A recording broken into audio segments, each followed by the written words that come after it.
everybody? Welcome back to Say with a Twist podcast. Now, look, some days we're praying, some days we're manifesting, and some days we're trying not to spiral before noon.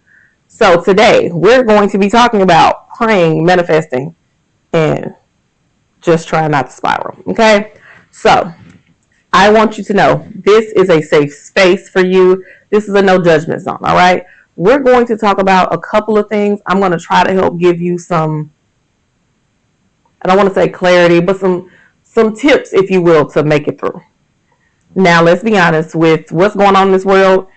Anxiety is, it's not even here. It's gone. It's off the charts. It's anxiety. It's pressure to get it right, to live right, to try to be a great person. And then there's also that big thing that we don't want to talk about, uncertainty. And I don't just mean uncertainty with the economy or what's going on. If you live here in the city of Memphis, we have the Safe Task Force or the National Guard here being the basically eyes and ears of ICE, the Tennessee Highway Patrol, or as we call them, state troopers, MPD, all of that. So if you see them, know that one of those other entities is somewhere not far behind. So you're uncertain about things. Like for me, I am a Spanish speaker. I'm not a native speaker. I grew up speaking English, but Spanish is my second language. I don't feel comfortable speaking Spanish out in public anymore because there's no telling what is going to happen to me if I do. Because, looking at me, yeah, I'm black, but could she be Hispanic too? Possibly. And it's just a whole other craziness. But even just being a black woman, and we carry so much emotional weight, and sometimes it's not even our own, it's just the emotional weight of others. And we're always the ones that everybody comes to. Can you fix the problem? Can you help me? Can you help us? Okay, it's a lot. But I get that. That's why we're talking about praying, manifesting, and just trying not to spiral, because life has been on one. It's been life and real hard. So let's talk about this. And I think this is just like a general overall thing. We're always reaching for control. Like we are living in constant uncertainty. Like I said, the economy is number one. Job security, financial security. Baby, it's a lot that you are so uncertain about because we have a tangerine. Insert whatever word you want to say for him here. We have basically if you've ever watched Twilight, and I know some people who are so saved and so deep, y'all ain't never watched it, but you ever watched it or read the book, there is a thing in there called an immortal child, that they are turned before they know how to do right and wrong, right? That's what we're at the hands of, is an immortal child. Because, just stop, leave these people alone. That's all we want you to do. But that you're living in that. You have this pressure to be, I want to say unrealistic things all at once. Like, I got them written down in my notes here. So, if I'm looking down, that's what I'm looking at. Like this, let's be calm, let's be healed, let's be productive. And all of those together sometimes is very unrealistic. Because if I'm trying to be productive, it's hard to kind of be calm depending on what situation you're in. If I'm trying to stay calm, sometimes I have not healed from something that would make me, spiral out of control. And I say this unrealistic because it really is. In what universe do you want me to? I'm sorry. In what universe is it that you want me to be kind to my neighbor, yet my neighbor is racist and is a derogatory person towards me? How am I supposed to be calm in that situation? How am I supposed to be calm when I see people being mistreated? And you want me to just sit there and let it happen? Not on my watch, because I can't. I am a part of the 92%. Y'all cause this drama, and I'm going to sit back and let it unfold, but trust and believe I'm praying for these people. I have a lot of Hispanic friends, and I worry about them. I worry about their children, their family members, because I know they're here legally, but you're going to accost them, and now I'm be ready to, square up with you. But we have to deal with all of this craziness.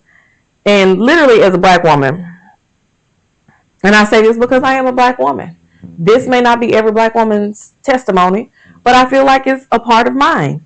We have to be strong all the time. We have to carry the burdens and the weights of the world, but we have to do it for everybody else but ourselves. I can't be strong for me. I can't have a moment where I'm weak. Oh, it's going to get, shut up. Don't tell me it's going to get better. I don't want to hear that, because right now, let me feel my feelings. You won't let me feel my stuff because I'm supposed to be so concerned about your stuff. Like, we as black women are the backbone of society. You see, we're not doing anything. Shout out to Jasmine Crockett, because the girl is on her game. But if it wasn't for her, what else would be happening? You would know nothing, because the world is going to hell in a handbasket, honestly, because we aren't there to step in and fill in the gap and make sure y'all ain't doing dumb stuff. Like, I see what's happening in Minnesota, and like we saw the black lady who's organizing all of this. It's organized because she's there. If she wasn't, I doubt it would be organized. As a community that's standing together, that's beautiful. That's great. But the organization, come on. And if you feel I'm wrong, please tell me in the comments. I would love to hear your thoughts. I really would. But honestly and truly, in this world, we're always trying to find control of something. Because we are uncertain, we're pushing ourselves, we're moving forward, and we don't have control over half the stuff because, some people chose to vote a different way. That's just that. But honestly, I feel like at this point, we're just trying to survive. And it's frustrating. It is a daunting thing. And I don't know. But I'm going to move on to the next subject, because I can stay on what's happening in the political society and in America today for a long time. But let's talk about this difference between prayer and manifesting. And then I like to call it the gray area in between. Now, prayer. It's supposed to be a moment where we're surrendering to God. We're talking to Him. We're letting Him direct and guide our path. But we don't really surrender because we want to be in control of our lives. We have this insatiable need to be in control of whatever it is that we're doing. And quite frankly, speaking as a person who was recently like, I have to do this, I have to do this, I have surrendered. And I say, God, do what you do. I'm like, if I'm supposed to be here, I'm supposed to be here. If I'm not, you know what to do. But it seems like I'm still here. I'm recording this podcast. That means he just got to take control. And honestly, when I gave up in a true surrender, and I don't mean like surrender like, oh, thank you, God, for this day. I mean like a real surrender, like breakdown of just, I have no other way to go but to you moment. Yeah, like now, He got it. That's all I got to say. He got it. But it's okay to have those moments of where you're really and truly surrendering. But you can't be in control of your life and still say that you serve and worship the Lord. It don't work that way. Okay? It do not. Then we have this, I don't know when it became a thing, but manifestation. Yes, we do talk about manifesting in the spiritual Christian walk world. But we don't talk about it often. Because like I see a lot of people who may not be believers in Christ saying that, I'm going to manifest this type of life for myself. I'm going to manifest it. Sometimes I feel like those people are believers. They just don't say they are. So they're more palatable to the whole of society and the social space. But manifesting, that's that visualizing. It's the affirmations. And, setting your goals and doing what you're supposed to do. However, here's that gray area that nobody talks about. And that gray area is that we're bypassing the hard feelings and the hard emotions and trying not to deal with them. And that's where you get that positive vibes only. And see, in that gray area is that area where I want to say it's going to sneak up on you when you least expect it. That, oh, positive vibes only, I can't feel sad. You're going to need to feel sad because, and I don't subscribe to the zodiac signs, but I will say I'm a Libra. And the Libra zodiac sign is the scales, it's balance.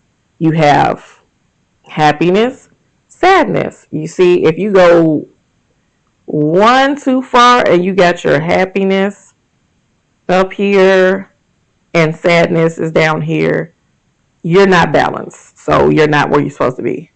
That's where you come to the good balance of sometimes I'm happy, sometimes I'm sad, and that's okay. But those positive vibes only, you're ignoring depression, you're ignoring heartache, sadness, anything that's going to make you feel bad, you're going to ignore it. And it's a very devastating thing because this is just like, let's take floodwaters, right? Say you got a dam. That dam, you throwing all them negative feelings back there, back there, back there. Eventually, it's going to build up where it's going to come across that dam, destroy the dam, and then you're left with these emotions that you don't know how to feel, you don't know how to regulate. And I feel like sometimes that's where we get not just suicide, but those like deep, dark depressions, and we're spiraling out of control. That's where that spiral comes in because you're trying to ignore it when you're positive vibes only. It's great. Stay positive about things, but also acknowledge when things at that moment are not positive, okay? That's the best way I can put it. You have to start acknowledging that things are not positive. And it can just be a temporary thing. I'm going to be very transparent. I had applied for a job at the city, and I was very positive. I'm like, I'm going to get this, I'm going to get this, I'm going to get this. I got an email that says I didn't get the job. And truthfully, I have been trying to stay positive, and I wasn't acknowledging like my fear, my doubt, because I'm like, I've been here before, and then I was there again. So I just, as the kids call it, crash out, but I kind of spiraled. I just went down this deep hole of letting all my feelings out, how I felt like it was like a dumpster fire of words coming out of my mouth. But after a time, I felt so much better because I let it all out. Like now, hey, I didn't get that position. Am I sad about it? Yeah, because I wanted the income. But otherwise, hey, I'm going to keep pushing. I'm going to keep rolling, doing whatever it is I do. And I'm still being provided for. I'm still being kept by the grace of God. And I'm grateful. Okay. I am grateful for the experience because now going forward, I'm going to have a different mindset. I'm going to have a different outlook if it doesn't come the way that I want. Because like even I was talking to my mom about this the other day, and I said, you know what pisses me off the most? And this is the twist here because we gonna talk about it. I got an email from a job that says, it was a job that I applied for, and I applied for it months ago. Completely forgot that I applied for it. And they literally sent me an email saying, oh, thank you for your, for applying. We're moving on to other candidates. And I was like, one, I appreciate the communication. Great for you. However, don't send me an email when you never called me for a job interview. You never called me to get further information, references, or anything. Don't send me no email with that. That ticks me off so badly. Why? I don't know, but it does because I was like, you didn't talk to me. I just thought like everybody else, you just went on to somebody else. Don't send me an email saying, oh, after careful consideration of who? Because you never considered me in the first place. But I digress. And I say all this to say because I feel like as people, whether you're a believer or not, we are trying to find peace in a world that is causing us nothing but chaos. This world is loud. It's like really hard to actually find your peace when stuff is going awry. And I know sometimes that can make you feel like, okay, I'm a broken person. I'm a broken vessel. But I will say this, spiraling does not mean you're broken. A lot of times we don't really get what spiraling is. And I'm pretty sure you're like, that don't make no sense. It's not supposed to. Not in this one, okay? So what is spiraling? For me, spiraling looks like many different things. Overthinking. First off, if there was an Olympic sport for overthinking, I'm going to get the gold. I know some people are going to give me a run for their money, but I'm going to get the gold medal. Okay? I'm going for it. Another thing, doom scrolling. Because if you do live here in these United States of America, that man and his cabinet of wigs, as some other creators call them, um, they do so much that you can scroll and scroll and scroll, and I kid you not, it will bring the darkest, deepest cloud of depression, anxiety, and every other feeling that cannot be named to your life. Scrolling on that stuff. It can also look like that. Replaying is another one. It looks like replaying. For me, spiraling is replaying conversation in my head and how I either could have did it better or what I should have said, the shoulda, coulda, wouldas of conversation. Let's just say you have an enemy that masquerades as a friend, aka a frenemy, and said frenemy said something to you while y'all were out, and because you were out and you didn't want to cause a scene, you said something to defend yourself, but you didn't feel like you said enough to defend yourself. So now you go back home and you replay the scenario in your head over and over and over again with the way that you should have done it or the way you could have reacted. And then that just leads you into these worst case scenario moments. Worst case scenarios is the spiral of all spirals, okay? Now, for me, I create scenarios in my head. I do have a creative mind here, you see. But the thing is with those worst case scenarios, for some people, worst case scenarios, they stop you in your track. Me, I'm a little different. That's why, it's a little twist here with me. I imagine the worst case scenario, so then I'm like, okay, if that doesn't happen, hey, positive outcome. Probably shouldn't do that, but I look at it like that. Because truthfully, I'm going to say this.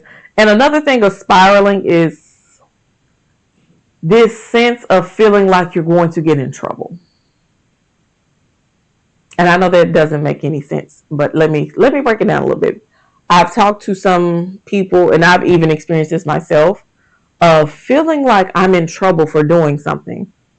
Like you haven't done anything wrong, but you feel like I'm going to get in trouble for something because somebody's going to be upset with me. Somebody's going to be mad. And you start spiraling. And it's a very unconscious thing, but it's a spiral nonetheless. Because I think, I was waiting for somebody in a parking lot one time. And this was, it was over a decade ago, but I still remember this feeling of I was waiting for this person because I had to drop off something and they had to give me something.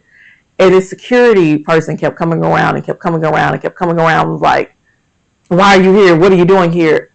Mind your business. I'm meeting somebody here. But it was this sense of I'm feeling like I'm in trouble for doing something when you've actually done nothing wrong. Like when I told the security person I'm here meeting someone, they're driving to meet me, you should have just left it alone. But in hindsight, it was racial profiling. You didn't want me there because I was black, like I was going to do something to the building. I'm as far away from the building as possible. I get it's your job to patrol, but you could have went and sat and just watched to make sure I didn't do anything crazy or a crime was being committed. You didn't have to keep coming to approach me. So I've seen and heard other people talk about this, but that irrational fear of feeling like, I'm in trouble for whatever reason, it's a spiral. And I will say this, for black women, a lot of us, I think we spiral out of control in silence because we don't say too much. We internalize everything. So I'm not going to say it's necessary inside. We just internalize everything because we don't feel safe enough to say, it's that I'm having a moment. I have learned, and hopefully you will too, to say, hey, I'm having a moment right now and I don't need to be bothered. Can you go go find you somewhere else to be? And I hate to say that, but we as black women have to start voicing how we're feeling and our opinions because no, I'm not going to say that. The Lord stopped me from saying what I was going to say because it was about to be a real mean. Okay.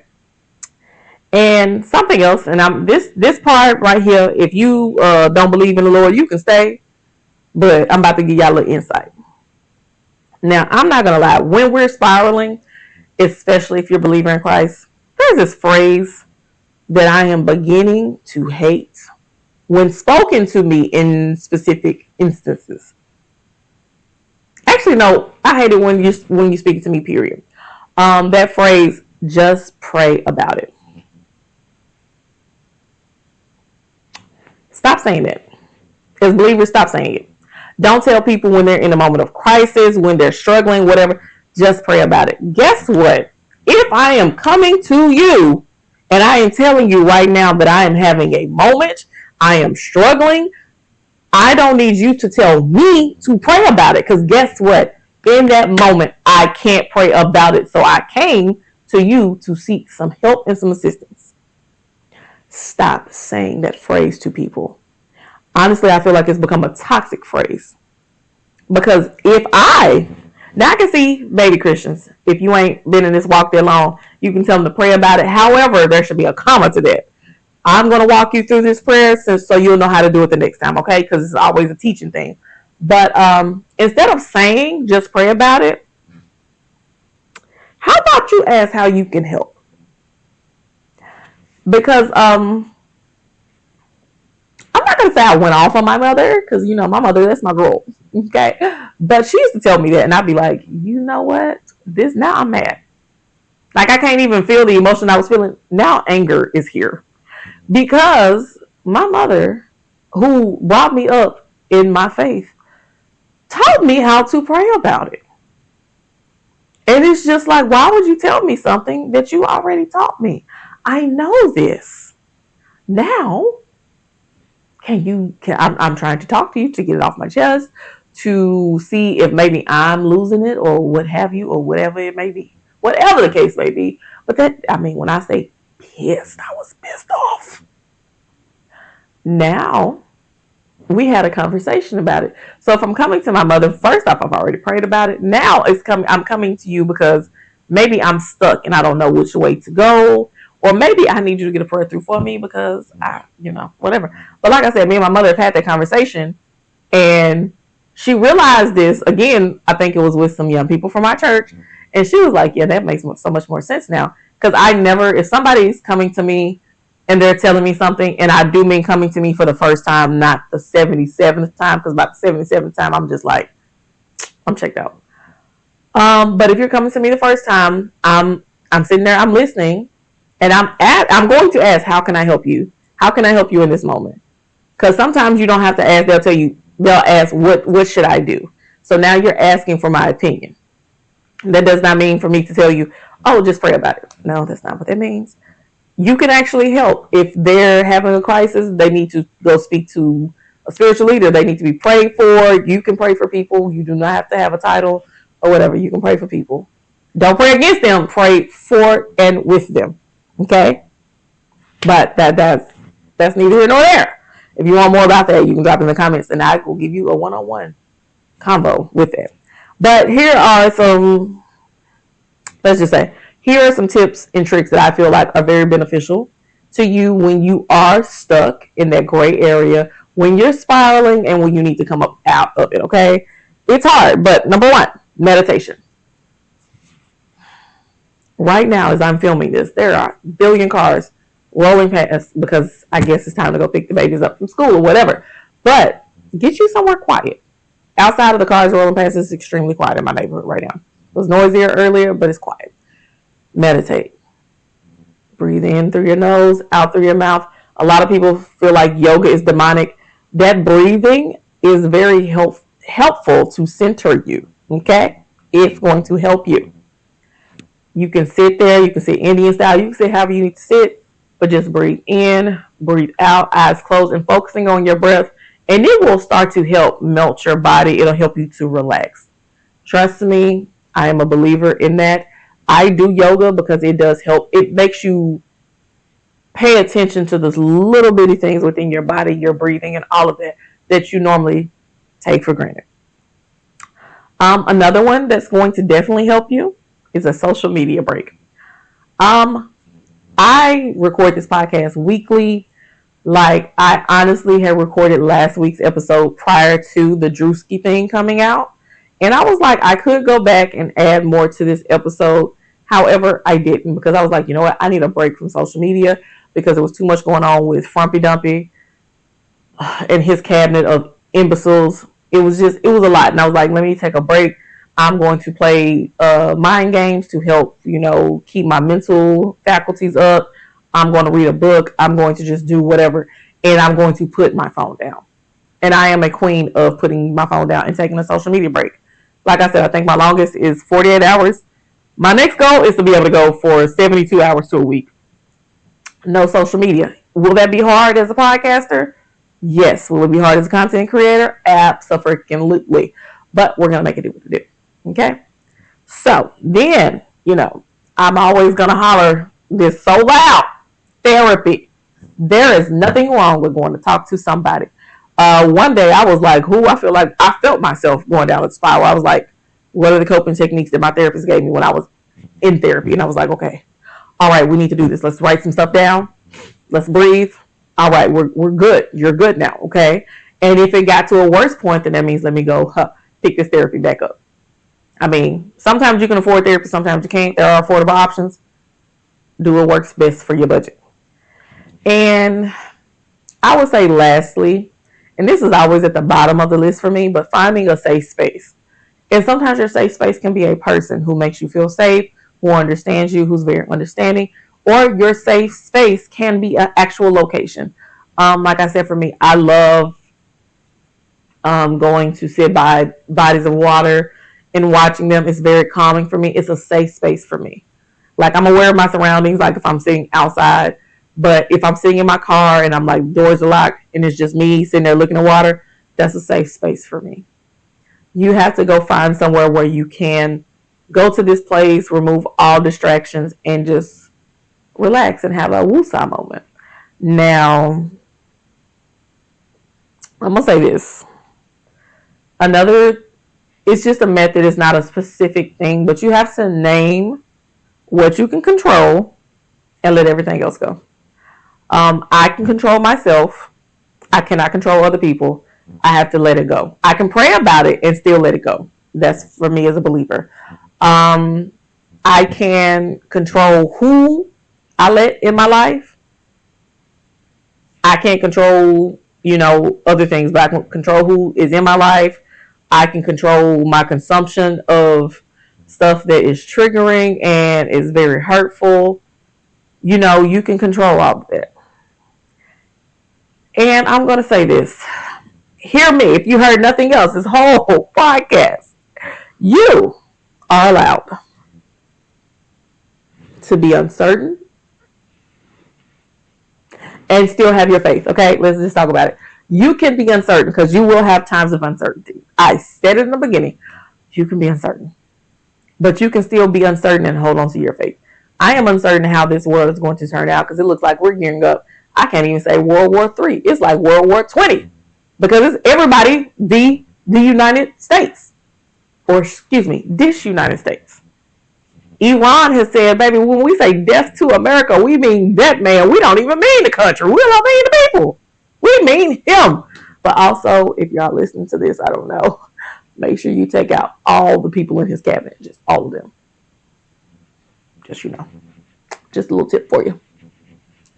But yeah, like it's insane. So you're uncertain about what's going to happen.